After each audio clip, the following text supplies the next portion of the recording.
Bonjour, poursuivons notre périple à travers le XIIIe siècle. Nous allons nous intéresser à la période allant de l'année 1210 à 1214. L'Europe chrétienne doit faire face à divers conflits. D'ordre politique tout d'abord, les souverains des principales puissances s'affrontent inlassablement dans le but d'affermir leur pouvoir. Puis spirituellement, que ce soit dans les royaumes d'Espagne ou dans le midi de la France, les ennemis de l'Église catholique et romaine continuent de la déstabiliser. Seul un pape de la trempe d'Innocent III pouvait y faire face. Le sommet du règne de Philippe Auguste est tout proche. C'est l'histoire que je vais vous raconter, notre histoire.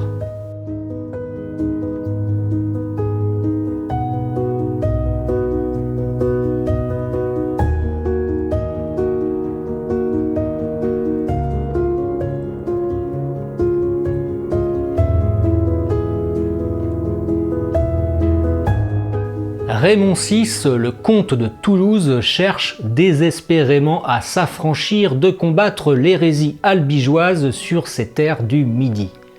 Peu hostile aux doctrines albigeoises, ce puissant seigneur souhaite avant tout maintenir sa prédominance politique et militaire.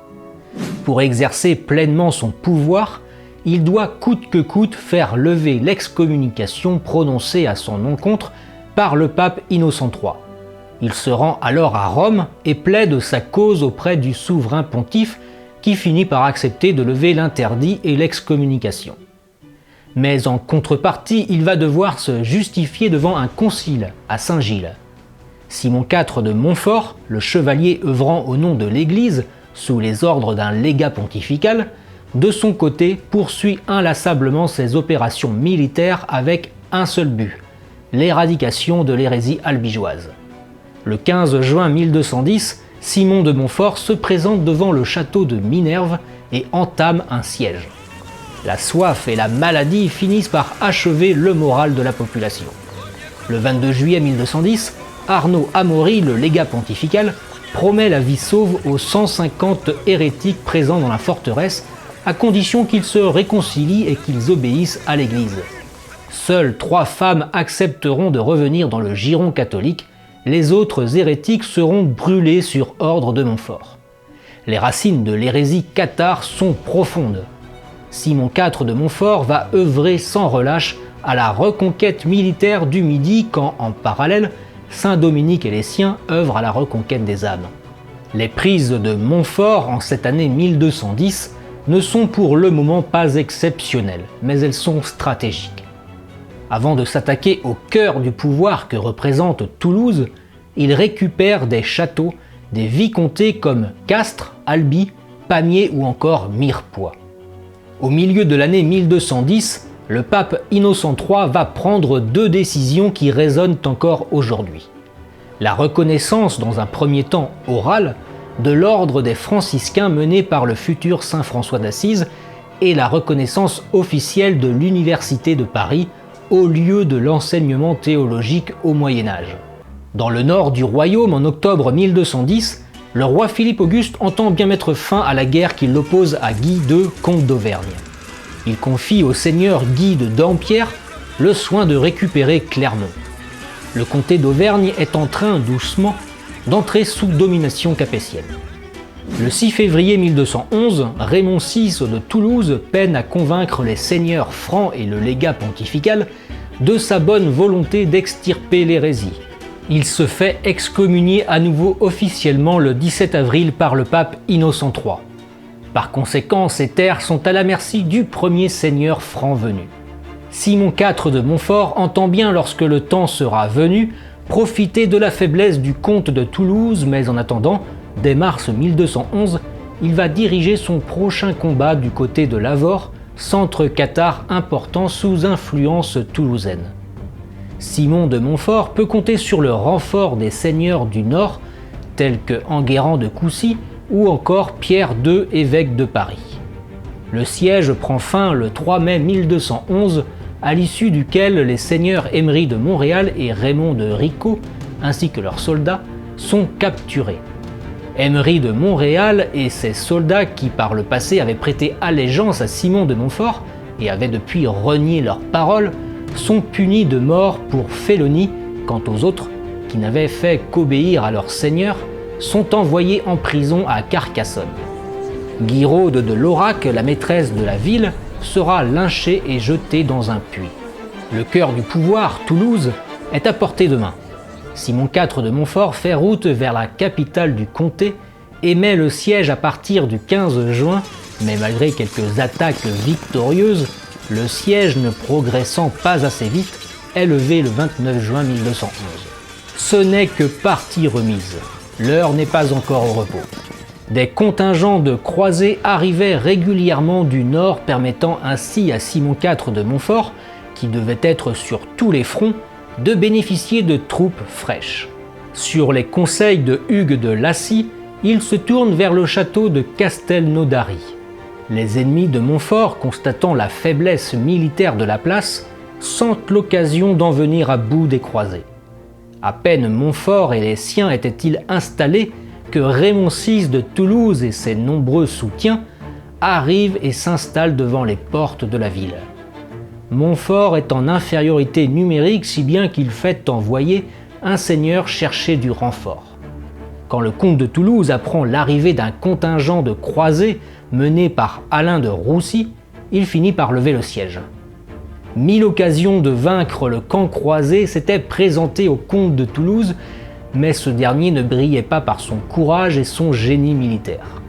Simon IV de Montfort avançait patiemment mais sûrement vers son principal objectif, conquérir les terres du comte de Toulouse. Le royaume de France en cette année 1211 voit aussi le début de la construction de deux merveilles d'architecture. À cause d'un terrible incendie survenu en 1210, la cathédrale carolingienne de Reims va laisser la place à un nouvel édifice que nous pouvons toujours contempler aujourd'hui. La merveille de l'abbaye du Mont-Saint-Michel, véritable prouesse technique et artistique, débuta également sa construction la même année.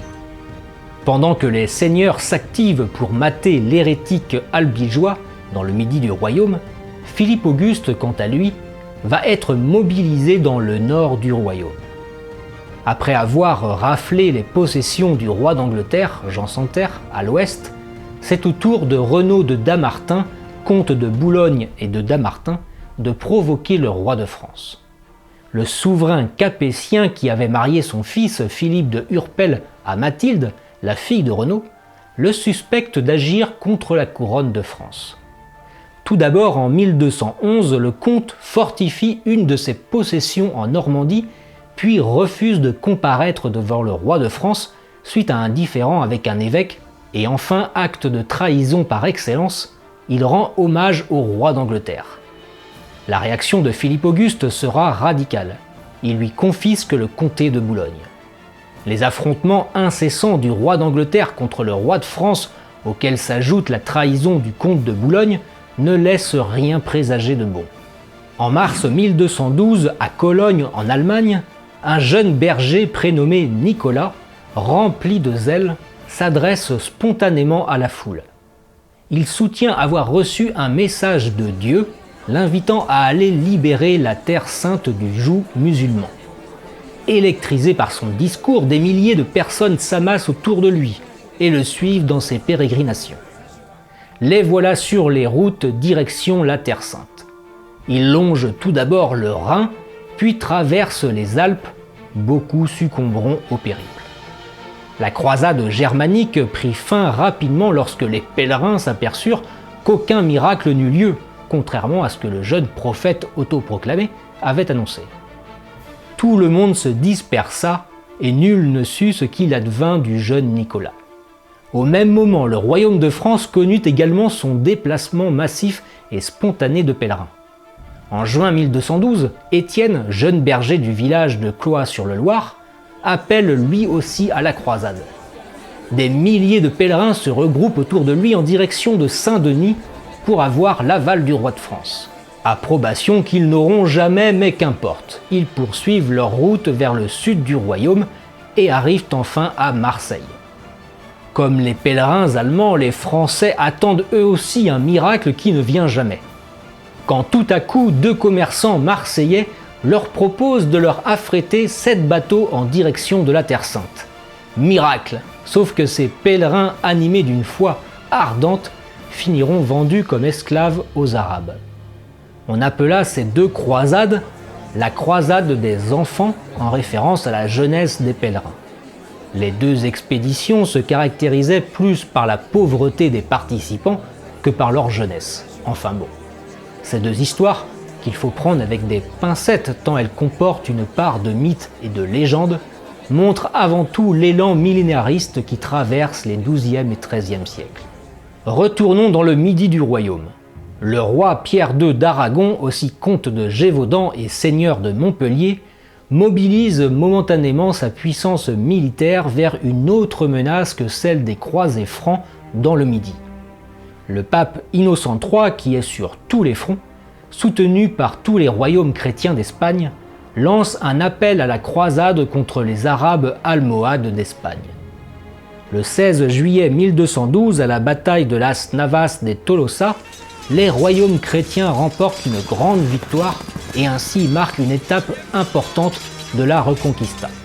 De son côté, Simon IV de Montfort mène toujours le combat contre l'hérésie albigeoise avec l'ardeur qu'elle mérite. Le croisé Montfort va installer son quartier général à Pamiers, place stratégique entre Toulouse et Foix, soit les possessions de ses 2 principaux ennemis. En novembre 1212, Montfort convoque un grand parlement constitué d'évêques, de nobles et de bourgeois dans le but d'édicter des statuts régissant toutes les régions désormais sous son autorité. Les nouvelles règles stipulent notamment que chaque ville doit construire une église et une maison presbytérale, que l'office du dimanche devient obligatoire et les foires sont interdites ce jour-là, que les clercs sont exemptés de péages et d'impôts, que chaque maison habitée doit payer la dîme au Saint-Siège, etc. Les barons sont bien occupés dans le Midi contre l'Albigeois, ceci permet à Philippe Auguste, qui jouit d'une réussite insolente, de se concentrer sur le danger anglais qui se profile. Le 8 avril 1213, le roi de France réunit tous ses vassaux à Soissons dans le but de mener une expédition contre l'Angleterre avec l'aval du pape. Louis, le futur Louis VIII, sera chargé de la mener. En mai 1213, la flotte capétienne préparant sa traversée est anéantie à Dames par la coalition ennemie. Ferrand, le comte de Flandre, vient de rejoindre les coalisés. Le Midi du royaume est en ébullition. Le 12 septembre 1213, Simon IV de Montfort remporte une victoire décisive à Muret, au cours de laquelle Pierre II, roi d'Aragon et grand vainqueur de la bataille de Las Navas de Tolosa, rendit son âme à Dieu. Son beau-frère Raymond VI de Toulouse est contraint de s'exiler en Angleterre, laissant au consul de Toulouse le soin de négocier avec le grand vainqueur Simon de Montfort.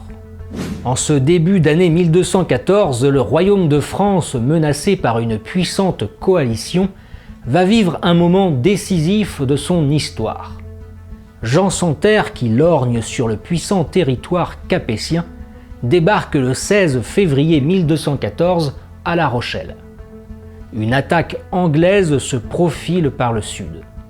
Ses alliés coalisés, Othon IV, empereur du Saint-Empire romain germanique, Ferrand de Flandre et Renaud de Damartin, se regroupent au nord du royaume.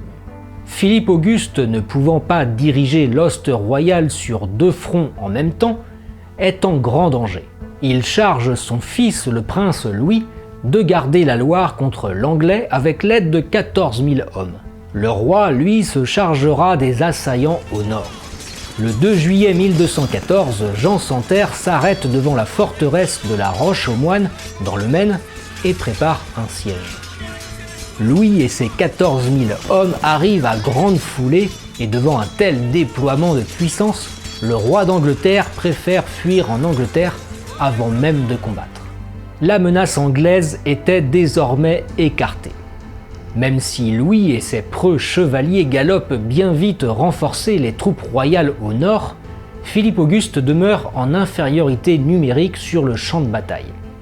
Pour y remédier, il lance un appel aux communes du nord du royaume. Le dimanche 27 juillet 1214 à Bouvines, l'affrontement est inévitable.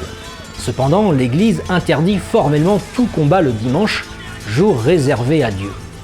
Pour éviter de perdre le soutien du pape, Philippe Auguste pousse les coalisés à attaquer, se plaçant ainsi en situation de défense. La bataille tourne rapidement à l'avantage des Français. Philippe Auguste remporte rapidement une victoire historique. La coalition se délite rapidement. L'empereur du Saint-Empire romain germanique, Othon IV, s'enfuit et perd sa couronne. Ferrand de Flandre va croupir 15 ans en prison au château du Louvre. Philippe Auguste confisque les terres de Renaud de Damartin pour les donner à son fils Philippe Urpel. Quant à Jean Santerre, il dut renoncer à ses possessions au nord de la Loire, le Berry, la Touraine, le Maine et l'Anjou, en signant le traité de Chinon le 18 septembre 1214, et pour sauver sa couronne, il dut accorder à ses barons la Grande Charte en 1215, nous y reviendrons. La dynastie capétienne sort renforcée de la bataille. À son retour dans sa capitale, Philippe Auguste est accueilli en héros, si bien que les festivités durent plusieurs jours. La victoire de Bouvines a pour conséquence, et c'est une première, d'unir tous les peuples de France sous une même bannière et ainsi créer une sorte d'unité nationale. Philippe Auguste, au lendemain de la bataille, fonde l'abbaye de la Victoire près de Senlis. Le roi écrit à l'université de Paris « Louez Dieu, car nous venons d'échapper au plus grave danger qui nous ait pu menacer ». Bouvines marque un tournant non seulement dans le règne de Philippe Auguste, mais aussi dans l'histoire de notre pays. À partir de l'année 1214, le royaume de France va régner en maître absolu sur tout l'Occident chrétien.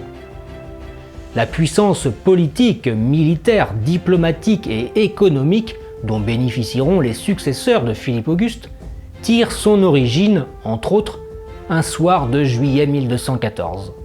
Bonne journée, portez-vous bien et vive la France. Salut!